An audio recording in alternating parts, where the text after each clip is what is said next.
What's going on, people? Welcome back to Curtis Shaw TV, back with another live stream. It was only appropriate that I started off with Pat Butcher. You know, they call Lisandro the Butcher. More like Pat Butcher out of EastEnders. I can't lie, that was some shambolic defending. And I'm on time. I'm pretty sure I was on time today. Maybe about 7 seconds late. But apart from that, pretty much on time, people. Hope you're all well. Reese, big up yourself, my bro. You deserve the green screen. I can't lie. You've been at the club for a long time. You've had a lot of ups and downs at the football club. That was an epic weekend for Reese Nelson. Do you know what? That's got to go down as one of the best footballing weekends I've seen as an Arsenal fan. The only thing that would have been, you know, the icing on the cake there would have been Manchester City dropping points. And if Newcastle could have finished, we may have got that as well. But apart from that, we definitely got everything else. Arsenal with one of the most epic comebacks of all time. Of recent times anyway, that is for sure. And this man, Reese Nelson, with a 97th minute winner, was just unbelievable. Genuinely probably one of the best watch-alongs that I've ever done, to be honest. It was such an emotional roller coaster. I was fuming. Emotions were running high. I thought the season was over. And the way we came back and won that game was special. We have to build on it. That is for sure. You know, I am going to discuss it today. Whilst it was unbelievable, there are still warning signs there that we need to be careful of. Because let's be honest. Conceded first against Villa. Fought back and won the game late. Conceded twice against Bournemouth, fought back and won the game late. Against better opposition, you may not get away with that. So we do still have to be careful, but of course we have to enjoy it, embrace it and celebrate it at the same time. Manchester United smashed 7-0. Big up everyone who tuned in for that watch along yesterday. That was a straight vibe. And they got the humbling that I think they've deserved. I'm going to be honest. And listen, I respect it because Man United fans have obviously been hyped at the way they've been playing, and understandably so. If you're a supporter, you're going to enjoy it. I predicted a 2-1 win to Liverpool. I never thought that they would beat them like that, but I have always had this kind of feeling about Man United that, are they really as good as their league position reflects? I think they play on the counter-attack.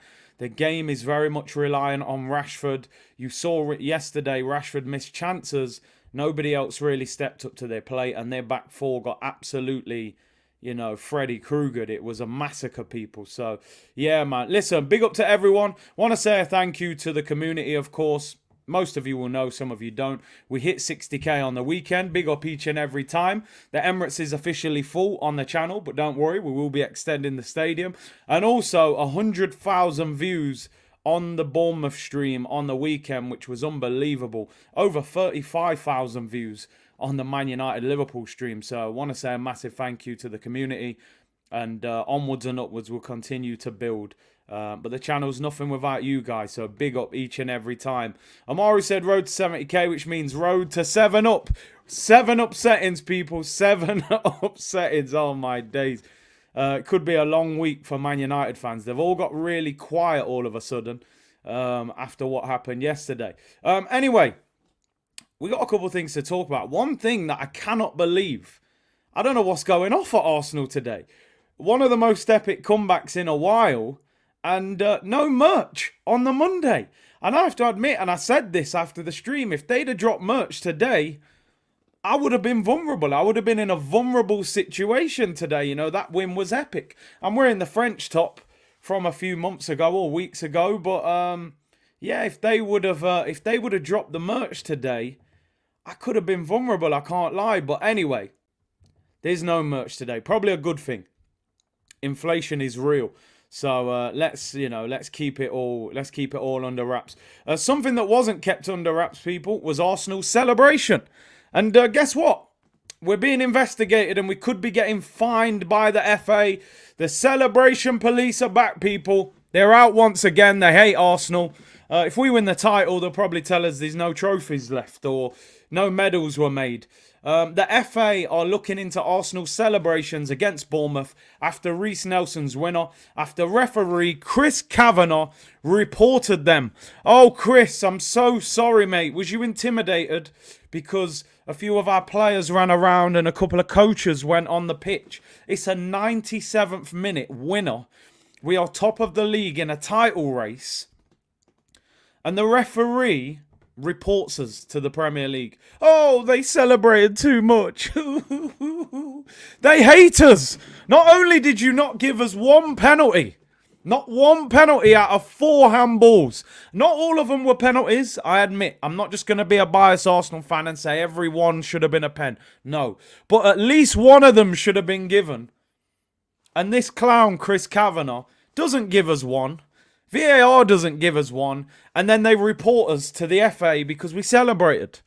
Oh, thank you. We celebrated, yeah, cool. So what are we supposed to do now? You can't take your shirt off, you get a yellow card. You can't jump in the fans, you get a yellow card. You can't celebrate like that, you get reported to the FA. I don't care what anyone says, and I say this all the time. Anybody who tunes into this channel on a regular basis, I very, very rarely discuss referees. I don't like to play the victim. I don't like to blame referees when you drop points. I just don't. I try my very best to avoid it. But even me, this is getting out of hand. I saw yesterday Bruno Fernandes push the linesman. I don't care how hard or how soft that push was. He pushed the linesman. The linesman didn't flag the referee and do anything. Will there be any retrospective punishment? Probably not. Why? Because it's Man United. And we know that Ferguson had the FA in his pocket for about 20 years. It's embarrassing. And you've just said it there, Sam. Bruno pushes the linesman, but we can't celebrate. Listen, I'm telling you now, if we win the title, the celebrations are going to be outrageous. It's going to be outrageous. We can't do anything. They don't want us to do anything. Sam, it's mad. Michael Jackson said his man, don't just leave me alone, leave me alone, leave me alone, and I just can't da-da-da-da-da. Woo! Yo, we're top of the league, baby. I don't care. The referees hate us. VAR don't put the lines on the pitch. The celebration police are out. We'll just sing Michael Jackson and we'll go all the way to the top if necessary. I don't mind. Say it again, South London's finest. Where's this energy when the racism comes out? Yeah, man, speak on it.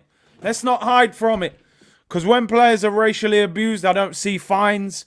Oh, let's take the knee. We'll take the knee, shall we? That'll solve it. That'll show them racists. Oh, look at them all. They're on their knee.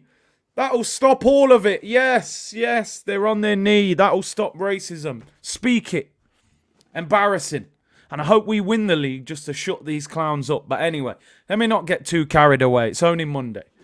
7 days left in the week. Sorry, Man United fans. Sorry. That number 7's going to keep popping up. CR7. See? But anyway, let me not get too carried away. It says against the world, people. 2-pack settings. Don't worry, man. We'll be the rebels who lift this trophy, man. Don't worry about it. All the FA's tears. You're right, Zach. We'll drink them. Big up Ricks for becoming a member. We're going to try and do a member stream on Friday. We have a lot to talk about. Yeah, they got bigger things to worry about than us celebrating a goal. But don't worry about it. I don't care. They can keep fining us. Banners, fine us. We'll do whatever's necessary. Let's make sure we win this. Anthony said exactly. The irony is that since taking the knee, racist incidents have risen across English football. Say no more. You know what I mean? Let's not get too much into it because, you know, I'll say some stuff that will get me banned off here, people. Tell the refs to beat it. You know what I mean? Don't worry. We can do a Michael Jackson sing-along if necessary, people. Or we'll get the 2-pack out. Sizzler, Kalanji business, whatever you need. Big C, you're tuning in for Big Six. Come on, man. I'm there. It's an all-you-can-eat restaurant. I'll be there with my plate. You know what I mean? Some people need to get served tonight, so make sure. Go and support the man them tonight. Anyway, let's move on. Let's move on, people. Let's not talk about referees. They don't even deserve the energy.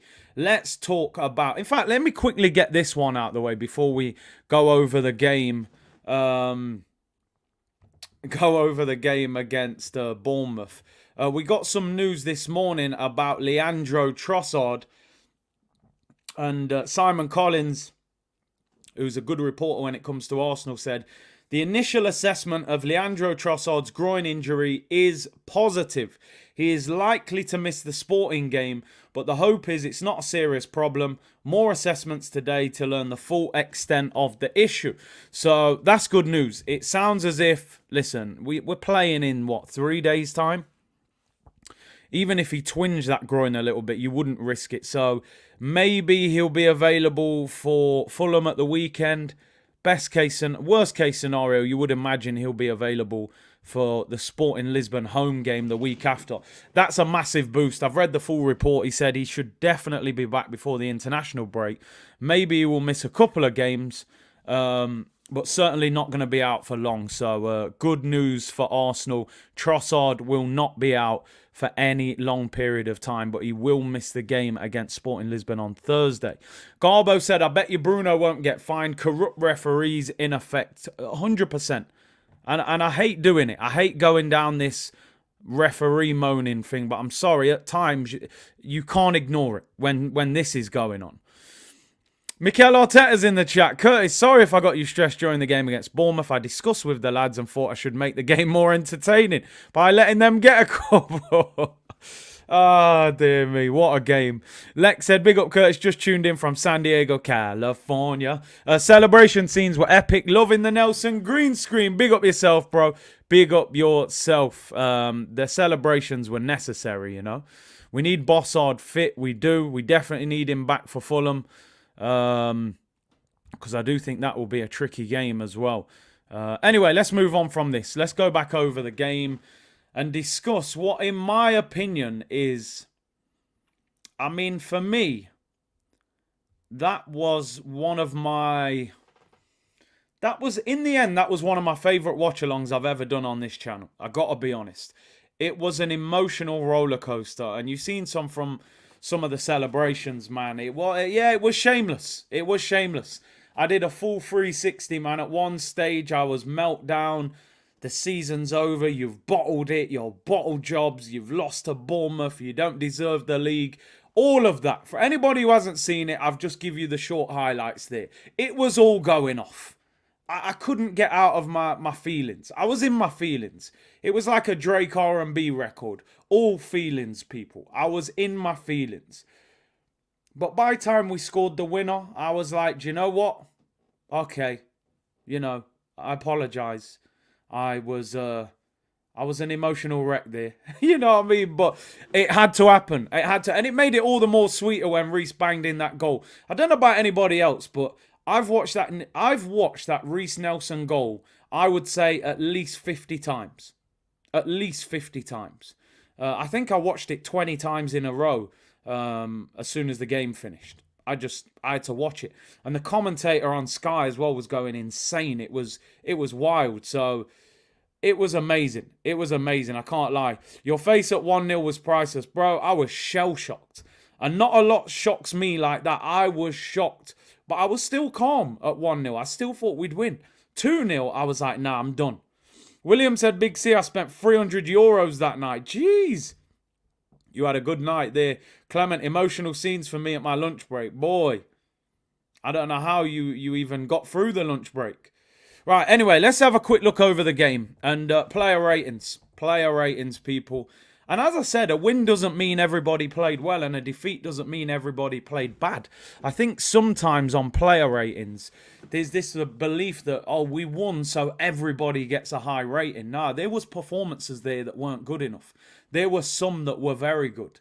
There is definitely a mixed bunch when it comes to these player ratings. And as I said, the win is epic. And at this stage, results are more important than performances. And when you win a game like that, you definitely gain something than just... If we'd have beat Bournemouth 2-0, I don't think you gain as much psychologically as you do from winning the game the way we won it. So that definitely... And it will have knocked Manchester City a bit. I've got no doubt at 2-0, Pep would have been sitting there thinking, they're dropping points here. We've got them. 2-0 down. We concede after 9.1 seconds. Quicker than Usain Bolt ran the 100 metres for his world record, 9.5 seconds. Turns out, and again, I don't want to talk about this too much, but It's there. It's true. It turns out that apparently when Bournemouth kicked off, two of their players had encroached into the Arsenal half. Now, I don't want to take anything away from Bournemouth because I do respect from a footballing point of view, it was a fantastic goal. How often do you see a goal that quick in the Premier League, even though it hurt me? Two of their players were in our half.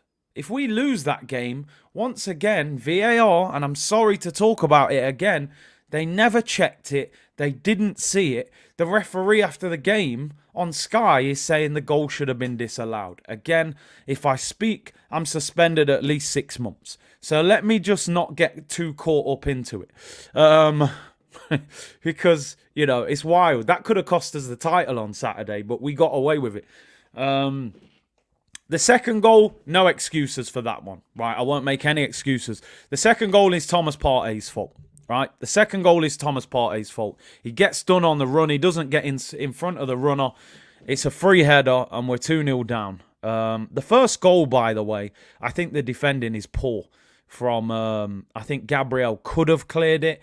Could Zinchenko have got closer? The guy makes the run off the back post as well. So, yeah, a smooth one, Jay said. You have an agenda. VAR, you're a disgrace. It's mad. It is mad. But listen, if we're going to win the league, it won't be because of any help from the refs. And we've just got to accept that now, unfortunately. And make sure we handle it. 31 shots, 9 on target, 81% possession, 740 passes. They had 4 shots, 4 on target, 2 goals, 50% shots turning into goals, people. Big up Broads in the chat. The amount of Arsenal shirts I see outside. Is that real, bro? Is that real? Let's get into player ratings. Now, I want to make one thing clear before we start the player ratings. The man of the match, if you take out the way we won the game, the man of the match for this game would be Aaron Ramsdale, right? Rambo, for me, throughout the 90, he was our best player.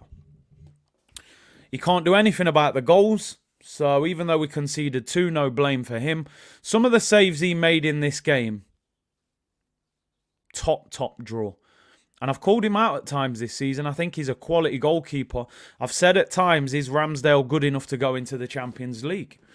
Because I'm looking at the standards of the teams that are getting far in those competitions. Is he as good as Ederson? Courtois, Alisson, these goalkeepers here that you're competing against. But he saved our necks on Sunday. He saved us. I'm giving him a 9. We conceded 2, so I won't give him much either. I'm going to give him 9 out of 10. I thought he was fantastic. And you know what? He's done this in the last few games. Made big saves at big moments for us.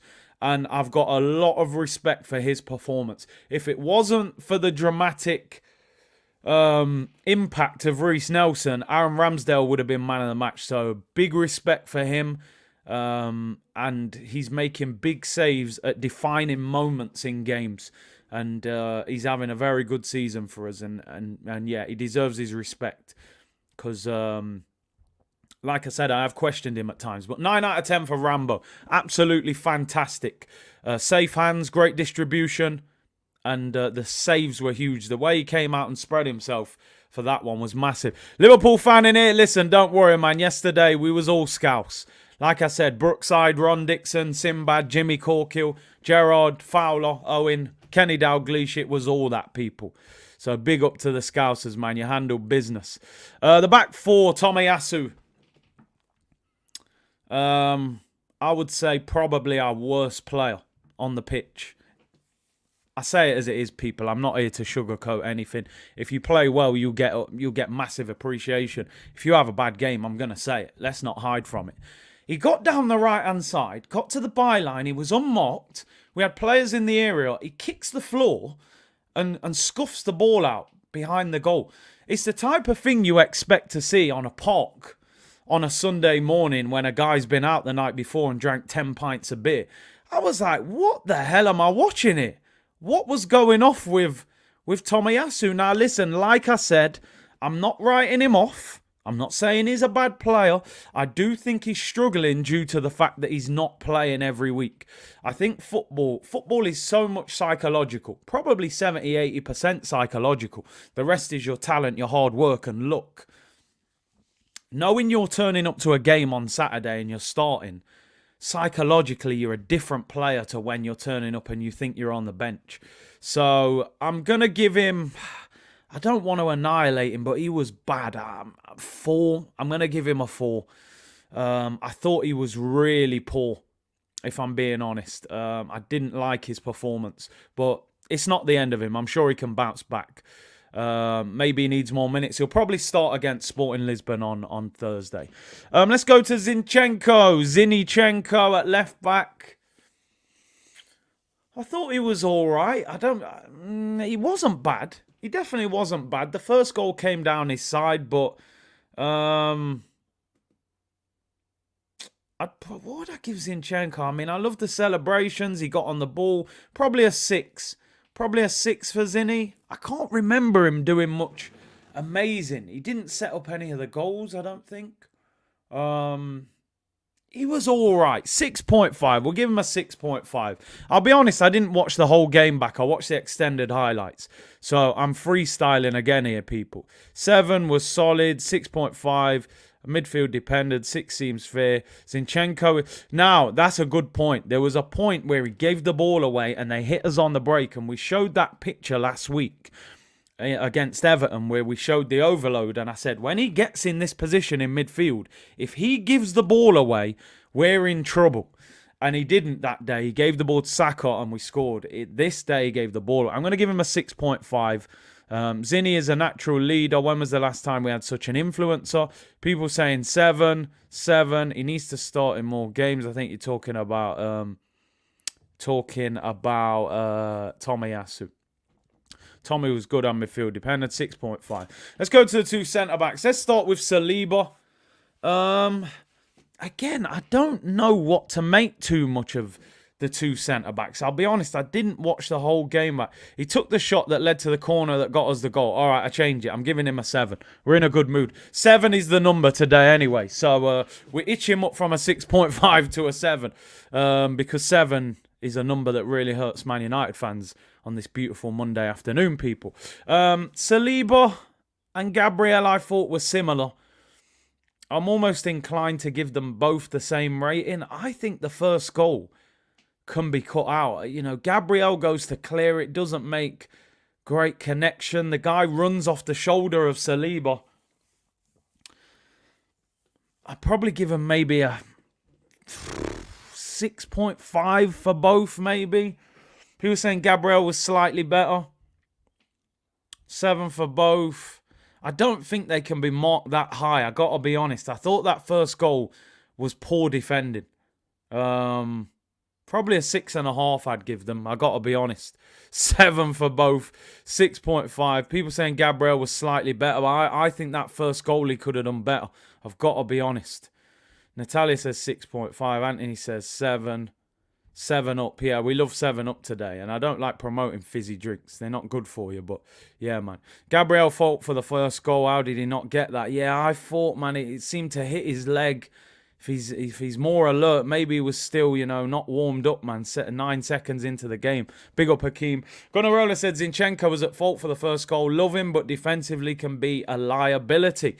Let's go into the midfield. I've given him 6.5. If I watched the whole game back, maybe my review would be different. But equally, we conceded 2 goals against the second worst team in the Premier League. So it is still difficult for me to mark the defence that high. Let's go into the midfield. Let's start with Fabio Vieira because I'm going to be honest. And I like to think I'm always honest on this channel. Sprite sales are down. I watched the extended highlights back. He got on the ball a few times. I was a little bit harsh with him, I suppose. But I still didn't see enough. I'll be honest, I just didn't see enough. Has he got talent? No doubt. He's good on the ball. He can pick a pass. He sees things. I'm just not seeing enough from him. And I want him to do well. Trust me. I don't want anybody at the club to be struggling, because if people are doing well, then as a club we'll do well. But I just don't think he influenced that game enough. I think that game was a big opportunity for him. Creative player. Bournemouth not the most physical in midfield. We had 81% possession. I thought he was. I didn't see him in the game. I got to be honest. Some people like Patrick saying Vieira was good, but I don't really know what he was that good at in the game, if I'm being honest. And he got took off. I would probably give him a 5.5. That's the most I can do for him. I'm going to be honest. Some people saying 6. Some people saying 4. So we're a bit split on where we're at with him in terms of rating. Naki said, Big C, I'm back being at university. Big up, bro. Backwards and sideward passer, says Keros. Need more from Fabio, 6.5. Vieira gets a 2, said Anthony. Hakeem said Vieira's a 4. Not imposing enough, 5.5. Listen, I look at that game for Fabio Vieira. I'm thinking at home against the team with the worst back four in the Premier League, 81% possession. You're a creative midfielder. I need to see more, bro. I need more than that. I'm not writing him off. I'm not saying he's finished, but I don't think that was a particularly good performance from him. I thought he was very quiet. He's looking a bit better, but he's still got to keep climbing that ladder for me if he's going to make it at Arsenal. You know, this ain't a charity. This ain't a nursery.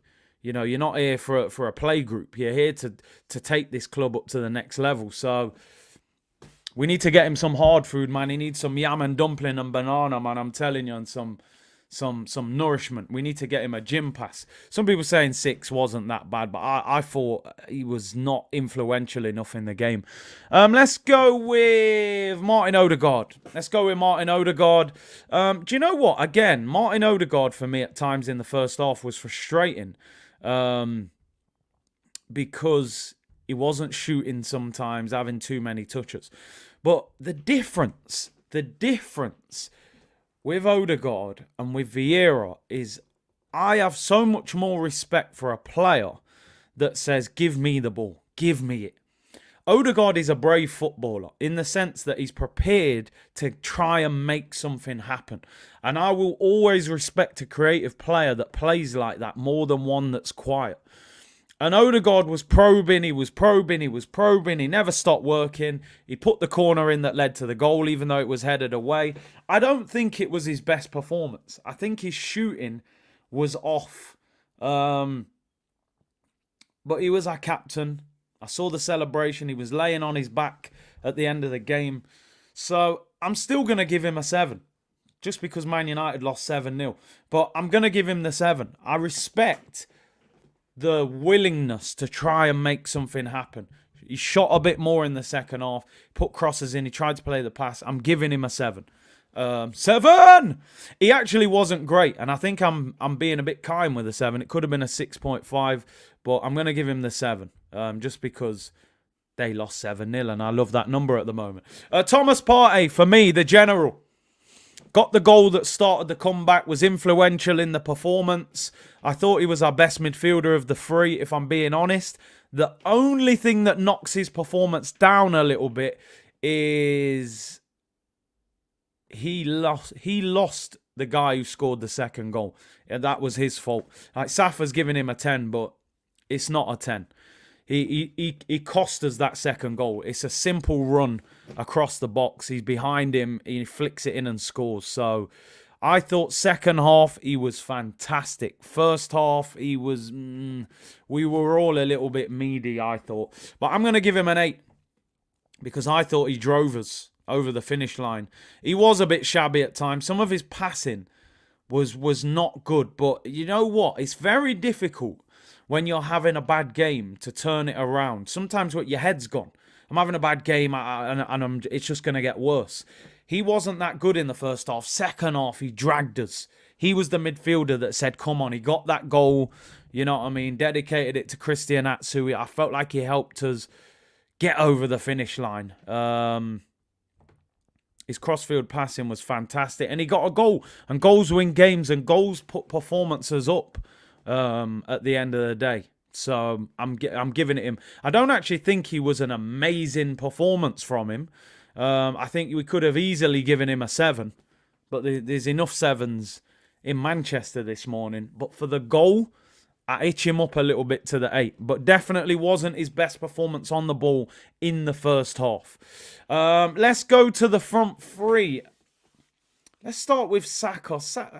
Saka for me was an interesting one. I didn't think he was at his best. Didn't really have much of an influence. None of the goals, I don't think he had any real impact in any of the goals. No assist, no goal. They doubled up on him. I thought they did a bit of a number on him, Bournemouth. I got to be honest. I'd probably give Saka a 6. I thought he worked hard. I thought he was industrious. But I don't think he did a lot. Listen, he's 21. He ain't going to do it every game. They doubled up on him the whole time. But it didn't happen for him. We got to be honest. None of the goals had anything to do with him, really. Zach said he tried 7. Saka was a passenger. He did try, but not much happened. 6. 6 is fair. 6 for Saka. Hopefully he gets a rest on Thursday. And will he get a rest on Thursday? Probably not. He does wear the number 7, though. So I will mention that number again. I'm sorry. Curtis, you can't say 6. They're going to say you got an agenda. Anyway, let's move to Gabriel Martinelli. Again, Martinelli, it's been fantastic. He's been the main man the last few weeks. He wasn't great.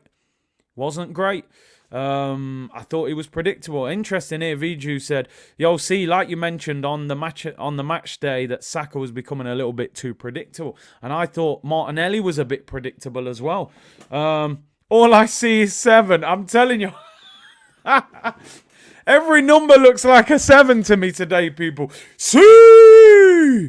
Don't worry, man. We'll back you, Ronaldo, bro. We'll back you, man. CR7 all the way.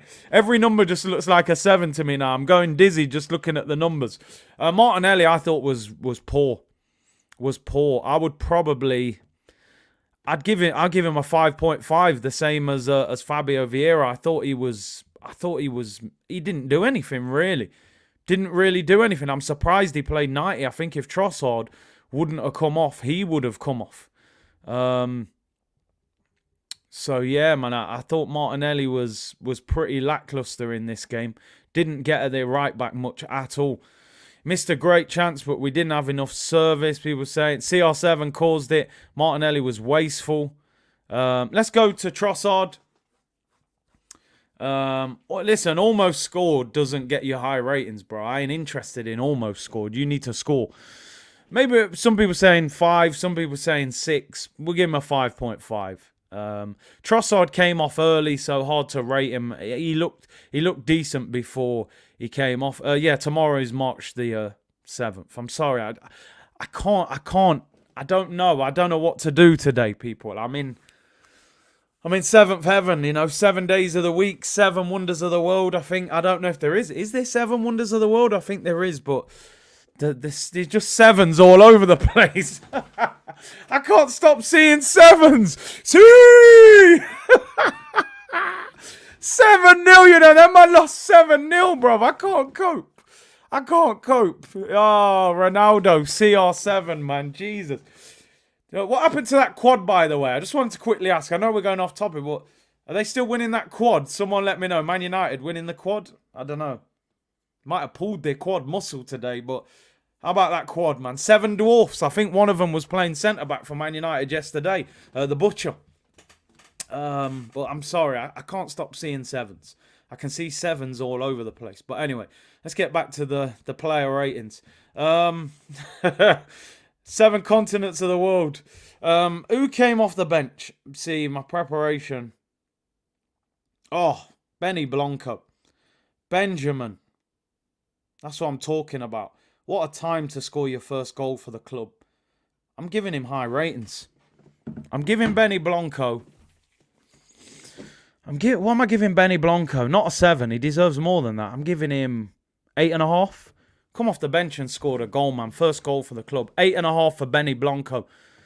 Absolutely brilliant, people.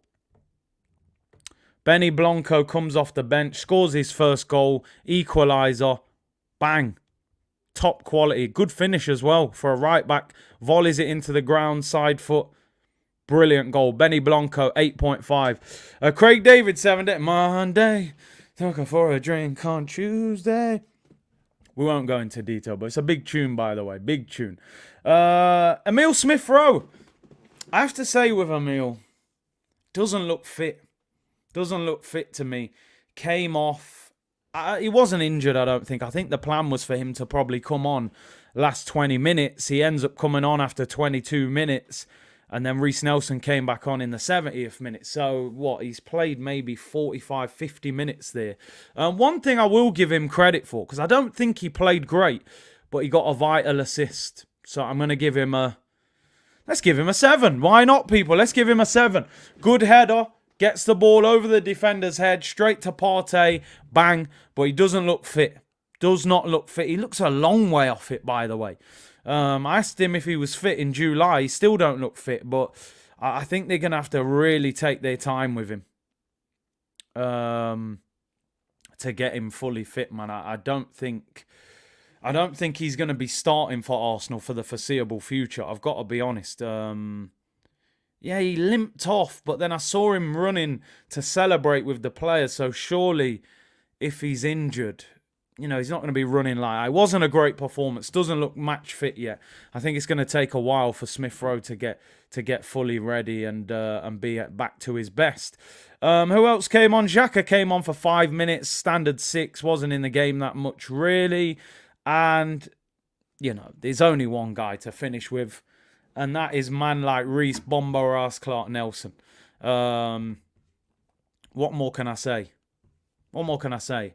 Am I happy for this guy? I'm so happy for him. He deserves it. He deserves it.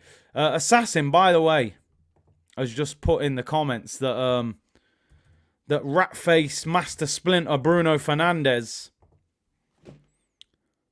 will not be facing any action. I mean, I'm sorry, people. I don't know what to say. I don't know what to say. I mean, let me show you this tweet. And then we'll come back to the player ratings, because I'm shell-shocked.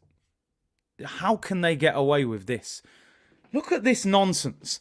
The FA have confirmed that no action will be taken against Bruno Fernandes for putting his hands on the linesman. The incident was spotted by the referee. So, I mean, am I actually reading this right? Because you know what? At the time, I was like, okay, maybe the ref didn't see it. The linesman didn't report it, so he got away with it. The incident was spotted by the ref and he decided not to put it in his match report. If I speak, I am suspended 6 months. It's ridiculous. It's ridiculous. I'm sorry, people, and I don't like to blame refs. I'm not on that. You've got to take care of business yourself. We're getting put in match reports for celebrating a goal in the 97th minute. And this Donny's getting away with pushing a linesman. How? That should be a free match ban. How can you push a linesman and get away with it? I don't care if he pushed him. So I don't care. That little rat face, Master Splinter. And I loved watching Ninja Turtles when I grew up. So, you know, dissing their leader is not easy for me. I was a big fan. I think my favourite growing up, I think I liked Leonardo, the blue one, and Raphael, the red one. I think they were my two favourites. But yeah, forget Ninja Turtles. Master Splinter getting away with it. That little rat. Even though he pushes him. The ref saw it as well, by the way. So I think that referee should give a reason. If I'm a manager of another club today, I'm saying, can you give me the reason why you've seen it and decided to take no action? That's what I want to know. Raphael settings, man. I'm telling you, man. Ninja Turtle, Teenage Mutant Ninja Turtles, heroes in a hat shell, turtle power. Da, da, da, da, da. What a program that was growing up, by the way. Jeez, the fights that used to go off in my house, I had the nunchucks and everything. It was wild. But yeah, man said, no, Master Splinter was a rat of honor, unlike that. Well, yeah, you're right. You're right. But anyway, let's move on. No Donatello, no Raphael, no Michelangelo, no Leonardo. Disgrace, absolute disgrace in the words of Didier Drogba. Anyway, let me just finish off the player ratings, because we've got 2 player ratings to get through. One is Reece Bomber Clark Nelson and one is Mikel Ratid Arteta. big boy manager right now. Reece Nelson. I mean, do we even have to talk about it? Like, the man came off the bench, sets up Ben White, scores the winner 97th minute. Get the pen ready, get the paper ready, get the contract ready, and let's just keep it moving. It's as simple as that. It's a 10 out of 10. You're man of the match. You're on the green screen. Get the contract ready, and let's just keep it moving. Yeah, that's where I'm at right now, people. That's where I'm at. And you know what? I'm not a great believer in, just give him a new contract because he's put in a good performance. I'm genuinely not. But I think he actually deserves a new contract because I think there's talent there. I really do. And I don't think it should necessarily be, I wouldn't give him a 4-year deal, 3-year deal. I think you give him 2 years. Give him a couple of years. Don't let him leave the club on a free. And you work with him and you see what can happen. So, yeah, 10 out of 10. Man of the match. Deserves it. He's had a tough time at Arsenal. Imagine being the main man in the youth team and watching these young bucks like Saka and Smith Rowe just elevate, playing for England, big contracts, starting in the team. You're getting loaned out, and it's not happening for you. But he's always stayed. He's always wanted to stay. And apparently he still wants to stay. So I'm delighted for him. And he's one of our own. He came through the system. Safa Guna said, was stood in the North Bank for Nelson's goal. The scenes were ridiculous. Never seen anything like it. Give him an 11. We're giving him 11 out of 10 then. Why not? Why? We'll give him 14. 7 plus 7 for Man United's goals. 14, Thierry Henry number. Give him a new contract. Short term, maybe 2 years. And give him an opportunity. There's definitely talent there, no doubt. He's got to stay fit.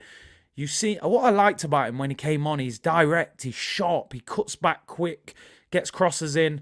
A lot of talent there. And the second one is Mikel Arteta.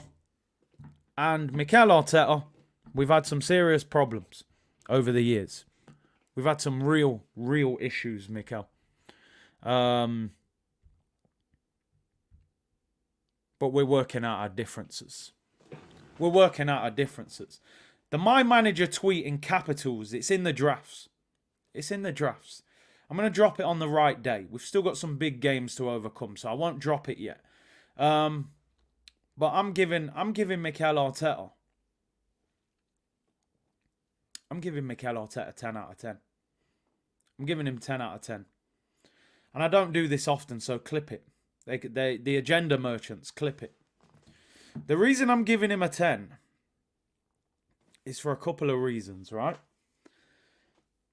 He's starting to make the right decisions at the right times. Oh, that's a good point, Maybe not. Oh, do I itch it down a little bit? Because the team selection, was it a little bit arrogant? But you know what? I'm going to let him off with it because, yeah, the Vieira-Odegaard midfield was not the one. You know what? I'm going to let him get away with a 10 out of sympathy. But when I think about it, the team lineup was not right. But I'm going to give him a 10. We're in a good mood. United held 7. We won last minute, right? It's probably a 9, but I'm giving him a 10. Why I respect the performance so much from him, though, is some people say not arrogance, rotation. Yeah, I get you. Jorginho come off ill. Xhaka needed a rest. So what I love about it is he took Tomiyasu off at half-time. I feel like last season, Tomiyasu would have been on that pitch for 70, 80 minutes before he took him off. Tomiyasu needed dragging at half-time, and he dragged him. He didn't wait. 45 minutes, he'd seen enough, get him off. And he made the change. The second one that I respect so much about him is he took Smith Rowe back off. Now, Smith Rowe didn't look fully fit, but he brought him on, and he recognised, right, now I've got to take you off. And he brought in Reece Nelson, and Nelson changed that game. Ben White changed that game, and they were brought off the bench. And he lost Trossard, and he had to change the shape and readjust. The celebrations at the end. I'm giving him his props, man. I'm giving him his props. I am. I'm a balance. I like to believe that I'm fair with my balance. He gets criticised by me when he's done wrong, and he has. You've all been there, Arteta out shows.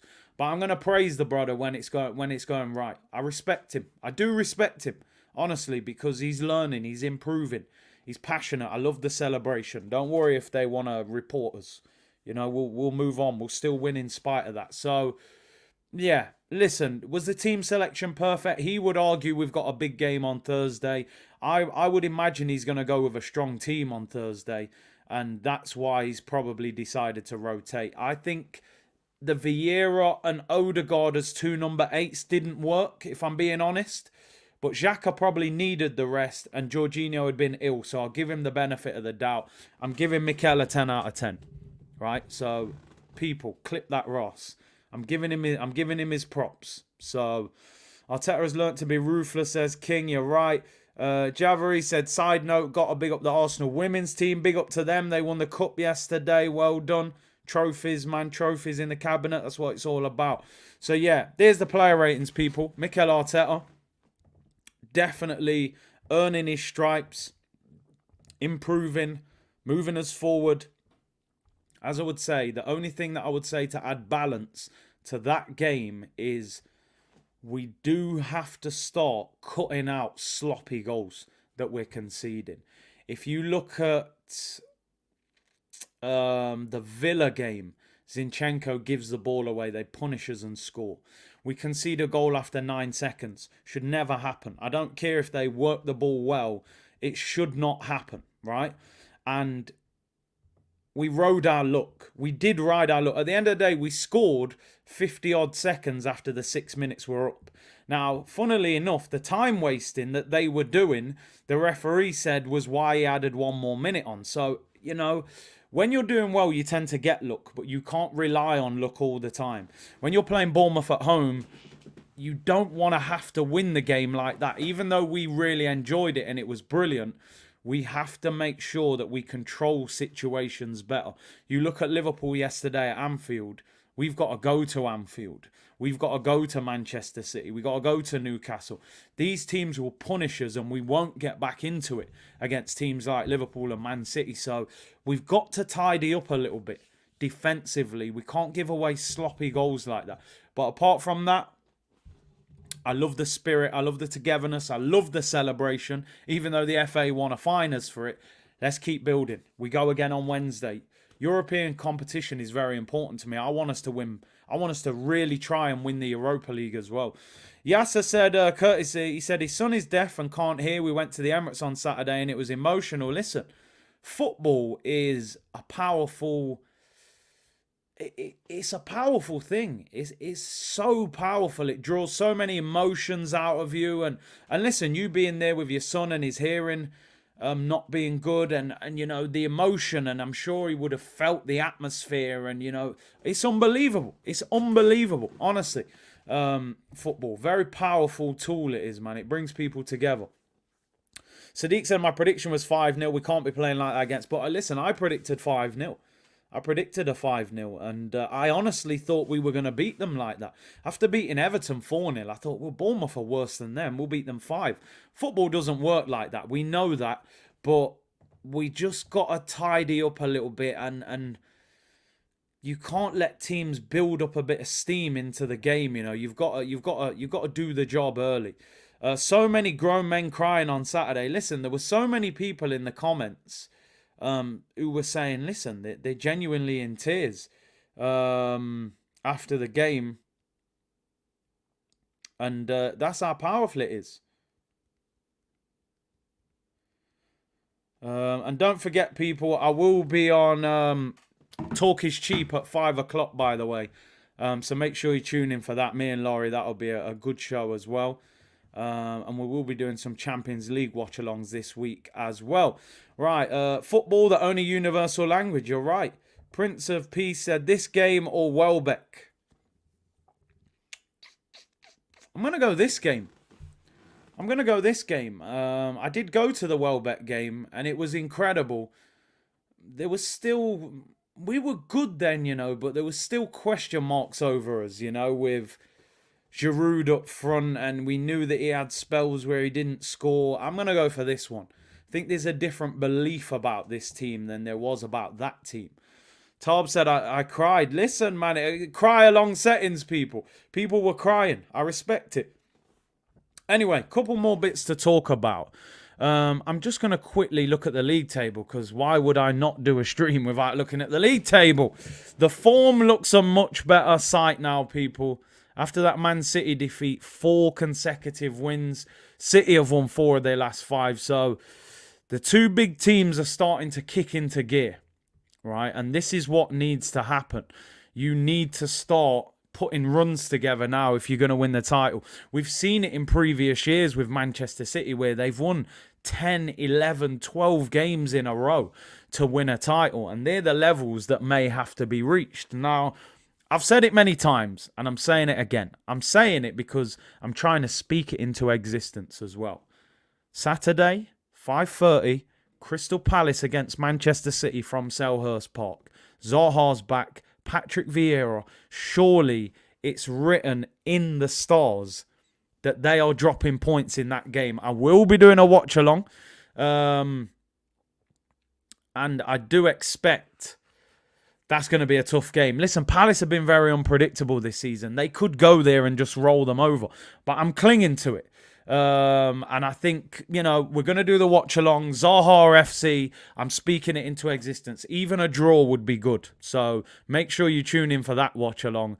That'll be a shameless watch along, 100% on Saturday night, people. So make sure. And Sambi Lokonga as well, who's been playing well in midfield. A couple of you just said there. So basically, as you can see on the Clips channel, I'm putting out just raw, unedited content now. There was somebody helping me edit, but he's too busy with his job at the moment. He can't do it. If there are any editors in here, drop me a message, curtisshawtv@hotmail.com. I always said anything we do on this channel, I want it to come from within the community. And hopefully as the channel gets bigger, we can do more and more things. So yeah, if anybody, I've seen a couple of you there saying that you edit, drop me an email and let's go, people.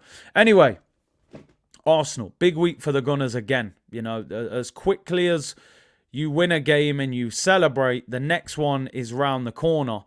And we got a big week, people. Sporting Lisbon and Fulham this week. Make no mistake about it. That Fulham game is a hard game, in my opinion. Fulham are having a very good season. And, it's Hotmail settings, people. I'm old school. I'm sorry. I'm old school. Matt, I ain't even got a Gmail account. I've got 2 Hotmail accounts. I haven't upgraded for a long time. But listen, 2 big games. And you know why this week is so big? Is because we have not had to play midweek games that much in recent times, because we missed a round of the Europa League while Man United was playing Barcelona. So now you're going to get fixture congestion. And let's be honest, the Europa League is a pressure game on Thursday, because this is the knockout stage. And if you're Sporting Lisbon, if Sporting Lisbon have got any chance of beating us over the 2 legs, they need to beat us in the home leg. It's going to be lively. Lisbon, big city, Hector Bellerin. They've got a couple of good players. They're going to go for us. I think we'll make a couple of changes. We saw on Saturday that a couple of changes affected us negatively, unfortunately. So we need to be careful. It's a knockout game. It's not like it's a group stage game where you can lose and don't worry, we're top of the group. What I want Arsenal to do personally, because a lot of people have spoken about this, I think we should play a strong team against Sporting Lisbon. I don't mind a couple of changes if you need to rest, but I think people are hammering me in the comments saying I'm using MySpace and LimeWire and I've got the Sony Ericsson Walkman phone. Yeah, I'm a bit old school, people. I'm a bit old school. But I think we need to go there and play a strong team. And because if you go there, beat them, you take the pressure off the week after in the home game, then you can maybe rotate a little bit in the home game and make it a little bit easier for yourselves. But I think we need to go to Lisbon and get a victory. This competition is still important. We haven't won a European trophy for 30 years. There's no guarantee that we win the Premier League. I hope we do, and I want us to, but there's no guarantee. The minimum, and I hope this doesn't sound negative, right? The minimum that Arsenal should come out of this season with is runners-up in the Premier League and Europa League winners. Maximum, you win the Premier League and you win the Europa League, but you've got to win a trophy this season for me. Because we let the FA Cup go. We went to Man City, made 6 changes, dashed it away. The game against Brighton in the Carabao Cup, we made 10 changes and threw that away. So we lost 2 of them. We threw 2 of them away. So I expect Arsenal to be winning a trophy this season. Yeah, I'm getting cooked in the comments. People saying I'm using dial-up internet and floppy disk. Yo, they were the good old days, man. The good old days, you know. Your memory card on your PlayStation. It was the good old days, man. Yeah, Laura Woods cooked some Tottenham fan. I loved it. She absolutely owned him. I can't lie, man. Sadiq said we are winning the league. I hope so. You damn right I hope so. No PS5 giveaway. Make that a JVC and a Sega. Probably worth more than the PS5 a Sega. Black, don't worry. Gonna get a couple guests on this week. I've been going solo for a while, and I look back. I haven't actually done a collab for ages on this channel. And yeah, definitely gonna get... I'm in the AFTV office today, so I'll have a couple of conversations. Definitely gonna try and get Robbie and Kevin Campbell on this week. Maybe try and get Lee Judges on as well. I ain't had him on for a while. So yeah, we'll definitely do that. Big up True Gunner TV said, I didn't know they had an endoscopy unit at Anfield until I watched United get absolutely Yo, I'm telling you, that game, you should need ID to watch that game yesterday. That wasn't even legal. I've just seen before I came online, someone put a compilation up of Lisandro Martinez's performance yesterday, and they put Michael Jackson's Thriller as the background music. The amount of times that brother gave the ball away yesterday, I was just clowning him because of Salah and the way Salah twisted him up. But yo, I did not realize how bad he played for the whole game. He gave the ball away about 10 times yesterday. He got absolutely ruined. I'm so glad. They said he was better than Van Dijk. I mean, behave yourself. Behave, man. Nowhere near. Anyway, as I said, big week for Arsenal. Sporting, go strong. Maybe you make 1 or 2 changes. That Fulham game on Sunday is a hard game. Make no mistake about it. They are a little bit unpredictable. And I am going to just quickly look at Fulham. Not that I want to skip the Sporting game, but I mean, just looking at them. Their last few results, they beat Leeds, they drew with Wolves, they beat Brighton away from home, they beat Forest, beat Sunderland, drew 0-0 with Chelsea, drew with Sunderland in the first round of the Cup, or 4th round, lost to Spurs. They're a difficult team. They are a difficult team. It's going to be a hard game for us. Definitely going to be a hard game. They've got a good defence, only conceded 31. And Willian. It sounds crazy. Who would ever thought we'd be saying this? But Willian is going to be one of their danger men, which is unbelievable. This is a guy who couldn't even kick a ball at Arsenal. He looks like a £50 million winger this season. Is people saying Paulinho's going to be suspended for that game? Is that actually true? But I haven't seen that. I really hope that's true. I know that Mitrovic has been injured as well. Let me have a look. That would be great if Mitrovic was out. I'll tell you that much. We play them on Sunday. Team news. I know you can get the team news early usually. Yeah, they're saying Mitrovic could be back. Apparently Mitrovic could be back. He's suspended yet. Paulinho suspended 10 yellows. That's great news because he's one of their best players. So they've got no Paulinho in midfield. It sounds like Mitrovic could be back. Yeah, he's back apparently. Willian's going to be one of the danger men. Willian had a belly at Arsenal. Man was eating too much at his restaurant. It might have been lockdown, man. He had that lockdown belly on him. But he's shredded the pounds now. Mitrovic is back. He played in the week. Okay, so listen. Leno, Willian, ex-Gooners, they're going to be fired up. I remember when Yardman used to call him Williams. Bro, he played like Robbie Williams. I can't lie, so he's probably right. But yeah, Mitrovic, Leno, Willian, they're going to be dangerous. Mana Solomon, we were linked with him at one stage as well. So yeah, it's a big week for the Gunners. Definitely a big week. A couple of stories before we round up, people. And listen, how funny is this? We were speaking about this the other day, and all of a sudden, we're being linked with him. And the story is so obvious, so I don't know if I actually believe this story or not. But Arsenal could be interested in signing Liverpool's 31-year-old Brazilian striker Roberto Firmino in the summer transfer window. Now, it's coming from ESPN in Brazil, so I don't know how good a source this is or isn't. It's a deal that would be so obvious for a number of reasons. Number one, he's worked closely with Edu. Edu knows him very well. He's a free transfer.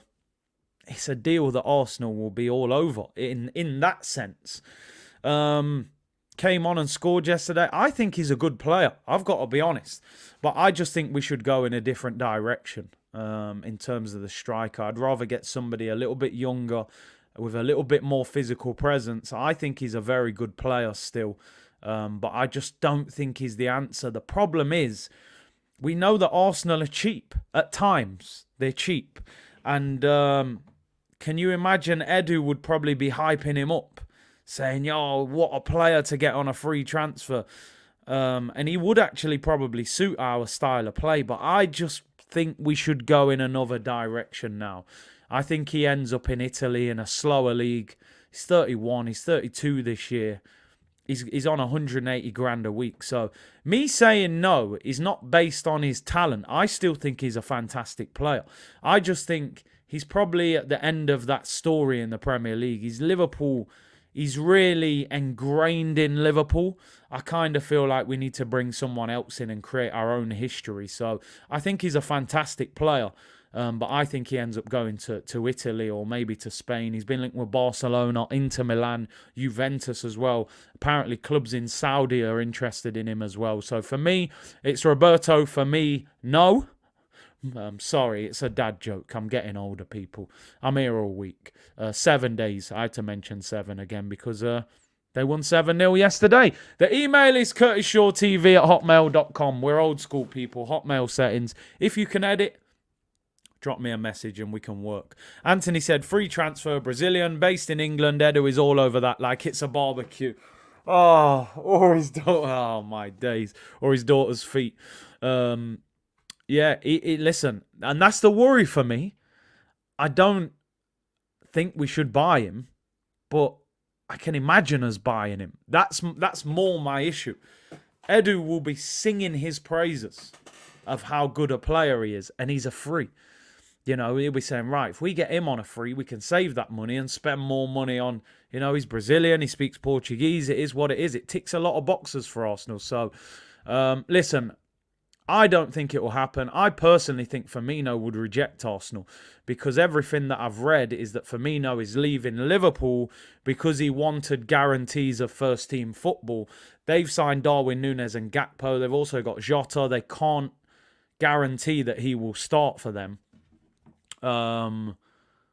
Which is why he's going to leave. If Firmino was to come to Arsenal, there's no way we could guarantee that he would be our starting striker when we've got Gabriel Jesus. So for me, I wouldn't go for it, but it wouldn't surprise me if Arsenal went for him because he's Brazilian, he's cheap, and Edu will be singing his praises. So yeah, it is what it is. Keep an eye on that one, but I think he ends up probably going to Italy. A final story of the day before I get out of here, people, is, and let's finish with the man in the news at the moment. Arsenal are in talks with Reiss Nelson over a new contract. Arsenal are confident the winger wants to remain in North London and are raising hope that a positive resolution can be found. That's from Sami Mokbel in the Daily Mail. According to Arsenal, they want to keep him at the club and feel he can still progress under Mikel Arteta's coaching. Arteta has been renowned for his ability to coach wingers since, you know, the Sterling and Leroy Sané report, where apparently he transformed them both. He definitely seems good with wingers. I would say 2 or 3 year deal. I don't think he deserves a 4 or 5. He's still got to prove himself long term. But give him 2 years, maybe with a 1 year option. And I still think there's a talent there. You know, he's 23, 24, still young. Hasn't played a lot of football. So I'm delighted for him. I'm absolutely delighted for him, and he deserves it. Brio said, imagine Mitrovic since Tony is a no-go. Yeah, well, it may be a go if he gets that ban for about 10 weeks. We could, but Mitrovic could be another one. People are calling him Nelson Mandela. He's the saviour. 7-year contract. Mikel would have turned Mudryk into a beast. I do agree with that. I agree. I think Mudryk knows that as well. Reece looked good. Good Saka backup. He loves the club. Give him the contract ASAP. Sign the ting, Reece. And that's a great way to finish, people. Thank you very much for tuning in today. It's been a brilliant show. Sevens all over the place, people. Appreciate your support. Hit 60k at the weekend. Thank you very much. We got 100k on the watch along. Thank you very much. And we got over 35k even on the Man U watch along. And 7-0. Amazing. Go and support the man them tonight on the Big Six show. All you can eat restaurant over there tonight, people. Some people need to get served on there. I'll be back tomorrow, probably at 2 p.m. And then I'll be live tonight, 5 p.m. AFTV, Talk is Cheap. Join me and Laurie and we'll talk more about the game. So I'll see you today at 5 or tomorrow at 2. Enjoy the rest of your day, people. Take care. Top of the league, and I'll see you all tomorrow. 7!